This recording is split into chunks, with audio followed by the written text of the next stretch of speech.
बताएंगे पाकिस्तान तहरीक इंसाफ के रहनुमा नदीम आफ्ताब सिंधु ने भी कागजात नामजद की जमा करवा दिए। पीपी 108 के रिटर्निंग ऑफिसर तारिक खान न्यासी को भी कागजात जमा करवाए गए हैं। कहते हैं तहरीक इंसाफ कामयाबी के लिए पुरअज़्म है। इसी हवाले से मजीद तफसीलात जान लेते हैं हमारे नुमाइंदे वकास बेग से। जी वकास, आगाह कीजिएगा। अच्छा, बिल्कुल पंजाब असम्बली के इलेक्शन के लिए कागजात नामजदगी जमा करवाने का सिलसिला जारी है। इस वक्त अगर बात की जाए तो मौजूद है कमिश्नर ऑफिस में, जहां आरओ के पास जो है कागजात नामजदगी जमा करवाए जा रहे हैं। पीपी 108 के हवाले से अगर बात की जाए तो रहनुमा तहरीक इंसाफ नदीम आफ्ताब सिंधु की जानिब से कागजात नामजदगी जमा करवा दिए गए हैं। हमारे साथ भी मौजूद है, इनसे भी पूछेंगे। सर, ये बताइएगा कि इलेक्शन प्रोसेस जो है वो शुरू है, कागजात नामजदगी आपकी जानिब से जमा करवा दिए गए हैं, क्या कहेंगे इस हवाले से?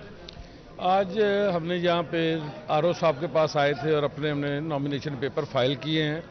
और आपने ये खुद भी देखा है कि सवाए पीटीआई के पूरी पीडीएम की जो जमातें हैं 14 की 14, उनके साथ कोई एक्टिविटी नहीं है, ना हलकों में ना वो नॉमिनेशन पेपर्स में कहीं नज़र नहीं आ रहे। ये लोग इस वक्त डरे हुए हैं इलेक्शन से, और अल्लाह के फजल से जब ये इलेक्शन होगा तो आप देखेंगे कि इमरान खान का जो पैगाम है वो बच्चे, बुजुर्गों, नौजवानों, ख़वातीन घर घर पहुंच चुका है और इनको इंतहाई बदतरीन शिकस्त होगी। इसी वजह से ये भाग रहे हैं इलेक्शन से, और इनको पकड़ के इंशाल्लाह हमने मैदान में रखना है इलेक्शन के। और इलेक्शन वाले दिन आप देखेंगे कि इमरान खान 2/3 नहीं, इंशाल्लाह 3/4 से कामयाबी हासिल करेंगे। और ये भी बताइएगा, जैसे आपने भी कहा कि बहुत से जो पीटीआई के अफराद हैं कागजात नामजदगी जमा करवाने आ रहे हैं, तो उनके साथ कारकुनान की एक बड़ी तादाद भी मौजूद है, एक जोशो खरोश जो है वो भी देखने में आ रहा है। इस पर क्या कहेंगे?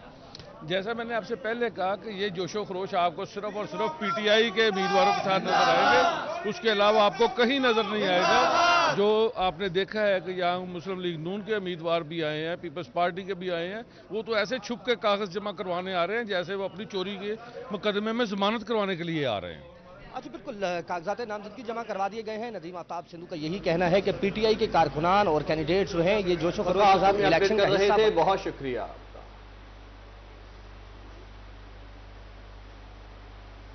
आगे बढ़े और आपको बताएं, पाकिस्तान तहरीक इंसाफ के रहनुमा हसन आकाश जट ने पीपी 114 से अपने कागजात नामजदगी जमा करा दिए। कागजात एसी सिटी मोहम्मद जुबैर को जमा कराए गए। बात कर लेते हैं उमैर असमत से। उमैर, अपडेट कीजिएगा। असम्बली के इंतखाबात के लिए कागजात नामजदगी जमा करवाने का सिलसिला जारी है, और इस हवाले से पीपी 114 से पीटीआई रहनुमा हसन आकाश जट की जानिब से भी कागजात रिटर्निंग अफसर को जमा करवा दिए गए हैं। हसन आकाश मेरे साथ मौजूद हैं, उनसे हम इस हवाले से बात करेंगे।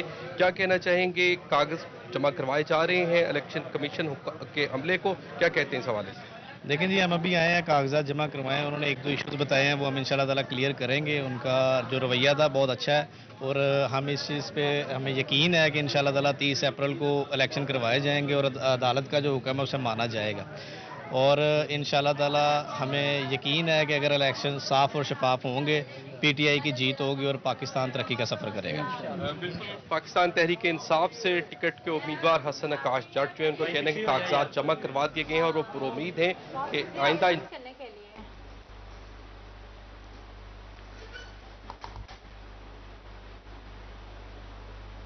मज़ीद का सिलसिला आगे बढ़ाएंगे और आपको बताएंगे टोबा टैक्सिंग में सूबाई असम्बली के आम इंतखाबात के लिए गहमा गहमी अरूज पर है, तो दूसरी तरफ कागजात नामजद की जमा करवाने का सिलसिला जारी है। 14 मार्च तक कागजात नामजद की जमा करवाने वाले उम्मीदवारों की तफसीलात जारी कर दी गई हैं। 6 हल्कों से 98 उम्मीदवारों ने कागजात नामजद की जमा करवाए हैं। आपको अपडेट कर रहे हैं, टोबा टैक्सिंग में सूबाई असम्बली का आम इंतखाबात के लिए गहमा गहमी अरूज पर है, तो दूसरी तरफ कागजात नामजद की जमा करवाने का सिलसिला जारी है। 14 मार्च तक कागजात नामजद की जमा करवाने वाले उम्मीदवारों की तफसीलात जारी कर दी गई हैं। 6 हल्कों से 98 उम्मीदवारों ने कागजात जमा करवाए।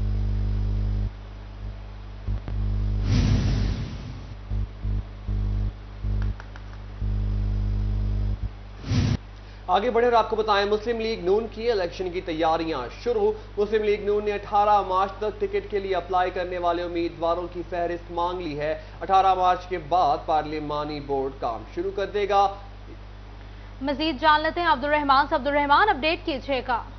जब बात करें यहाँ पर मुस्लिम लीग नून के हवाले से, तो पंजाब इंतखाबात के लिए उम्मीदवारों से फहरिस्त तलब की जा रही है और दरखास्तें जो है वो 18 मार्च तक तलब की गई हैं। 180H मॉडल टाउन में जो मरकजी सेक्रेटेरिएट है वहाँ पर उम्मीदवार अपनी दरखास्तें जमा करवाएंगे, जिसमें अपनी जो पार्टी खिदमात है, जमहूरियत के लिए जो जो सेक्रीफाइस किया गया, क्या क्या कुछ किया गया, वो तमाम अपनी खिदमात, साबका खिदमात, वो तमाम अपनी जितने भी दरख्वास्त है उसमें दर्ज करेंगे। जो फॉर्म दिया जाएगा उसको पुर करके जमा करवाएंगे और जो पार्लिमानी बोर्ड है वो 18 मार्च के बाद इस पर काम शुरू कर देगा। और बताया जा रहा है कि रवा हफ्ते में जो पार्लिमानी बोर्ड है वो टिकट्स फाइनल कर देगा और उससे अगले हफ्ते में जो टिकट्स है वो देने शुरू कर देंगे। ज़िलाई लेवल पर जो है वो कमेटी बनाई जाएगी, पार्लिमानी बोर्ड्स होंगे जो कि वहाँ पर जाकर उम्मीदवारों के बारे में वैल्यूएट करेंगे, किस उम्मीदवार की क्या पोजीशन है, उसके हवाले से बातचीत की जाएगी ताकि उनकी पोजीशंस को चेक किया जा सके। और इस हवाले से ये भी बताया जा रहा है कि यहाँ पर आने वाले वक्त में इसका फ़ायदा भी होने जा रहा है, क्योंकि इसमें PMLN की कोशिश है कि पंजाब में KPK में तमाम हलकों में उम्मीदवार खड़े किए जाएं। तो इस सिलसिले में पंजाब के इलेक्शंस क्योंकि बिल्कुल करीब है, 30 अप्रैल को होने वाले, और उम्मीदवारों ने 4 मार्च तक जो पार्टी टिकट्स है 4 अप्रैल तक वो भी जमा करवाने हैं। तो इस सिलसिले में पूरी कोशिश की जाएगी कि यहाँ पर ज़्यादा से ज़्यादा उम्मीदवार जो उनके बनते हैं, जो अप्लाई करते हैं, उसमें से जो पार्लिमानी बोर्ड्स हैं उनको एवेल्यूएट करें और जो उम्मीदवार टिकट के लिए नामजद होते हैं उनको इसी महीने में टिकट दे दिया जाए ताकि वो अपनी इलेक्शंस की तैयारी करें और फिर जो 30 अप्रैल को पोलिंग होगी उसमें बेहतर तरीके से डिलीवर कर सकें। बहुत शुक्रिया अपडेट करने के लिए अब्दुल रहमान। अब आपको बताएं, गंदुम खरीदारी मुहिम करीब है मगर कीमतों में इस्तेहकाम कायम ना हो सका है। दरामदी गंदुम आने के बावजूद ओपन मार्केट में गंदुम महंगी हो गई है। आपको बता रहे हैं, गंदुम के हवाले से गंदुम खरीदारी मुहिम करीब है मगर कीमतों में इस्तेहकाम कायम ना हो सका। दरामदी गंदुम आने के बावजूद ओपन मार्केट में गंदुम महंगी हो चुकी है। गंदुम की कीमतें 4200 से बढ़कर 4400 तक जा पहुंची हैं। इसी हवाले से मजीद बात कर लेते हैं हमारे नुमाइंदे रमजान मिर्जा से। जी रमजान, आगाह कीजिएगा तफसीलात से।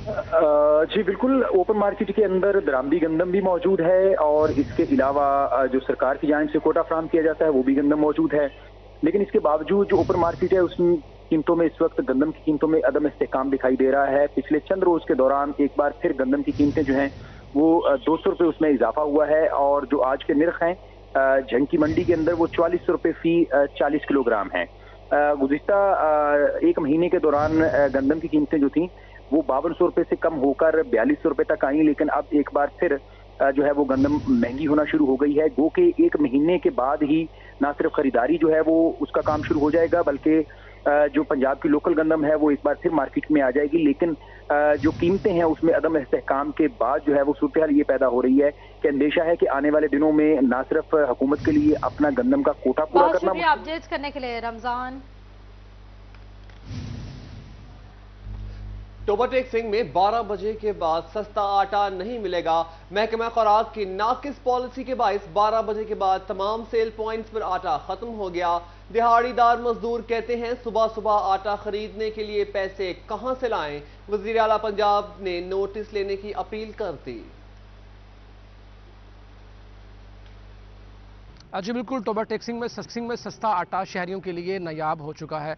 शहरियों का ये कहना है कि वो दूर दराज से आटा लेने के लिए आते हैं लेकिन सेल पॉइंट पर आटा मौजूद नहीं है, जिसकी वजह से उन्हें खासी मुश्किलात का सामना करना पड़ रहा है। मैं इस वक्त मौजूद हूँ टोबाटेक सिंह में मॉडल बाज़ार में, जहाँ पर महकमा खुराक की जानिब से आटे का स्टॉल लगाया गया, लेकिन महकमा खुराक का ये कहना है कि आटा ख़त्म हो चुका है। वक्त से पहले ही लोग आए और उनको आटा दे दिया गया और इस वक्त लोग जो दूर दराज से आ रहे हैं उन्हें मुश्किलात का सामना करना पड़ रहा है। इस जगह पर स्टॉल लगाया जाता है और महकमा खुराक का कहना है कि रोज़ाना 1400 के करीब अफराद जो है वो आटा लेते हैं। आप बताइएगा कि आप कहाँ से आए हैं, रास्ते में कहीं आपको आटा नहीं मिला, यहाँ आटा नहीं मिल रहा, क्या कहते हैं? नहीं जी, तो पूरा टोबा में आया हूँ, तकरीबन मुझे 2.5 घंटे हो गए हैं। मैं गरीब आदमी हूँ, 600 मेरी मजदूरी है, तो लेकिन मैं जहाँ भी जाता हूँ मुझे आटा नहीं मिलता, ठीक है ना। लेकिन क्या करूँ, पेट तो पालना है ना अपना।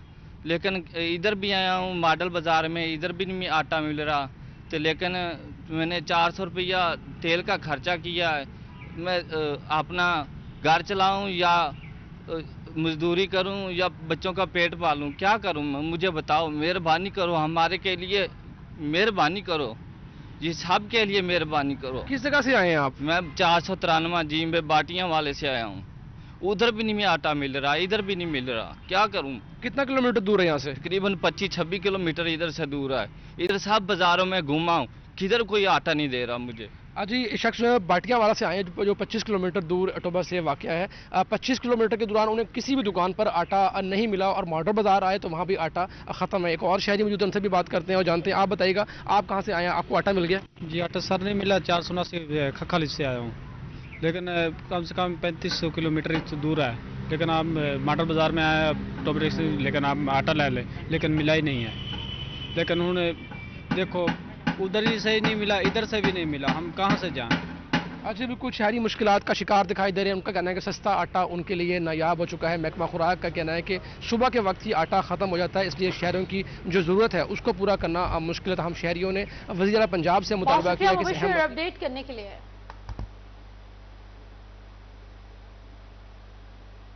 मजीद बताएंगे आपको। फैसलाबाद में जिलानी सेंटर था शफीक चौक फैक्ट्री एरिया लाल मिल सड़क में नाकिस मटीरियल के इस्तेमाल का इंकशाफ हुआ है। डेप्यूटी डायरेक्टर डेवलपमेंट ने लोकल गवर्नमेंट से वजाहती जवाब तलब कर लिया है। इसी हवाले से मजीद तफसीलात जान लेते हैं हमारे नुमाइंदे इमरान असलम से। जी हाँ इमरान, आगाह कीजिएगा। फैसलाबाद के इलाका जिलानी सेंटर से शफी चौक तक फैक्ट्री एरिया में जो रोड की तमीर और मरम्मत का मनसूबा है उसमें नाकस मटीरियल के इस्तेमाल का इंकशाफ हुआ है।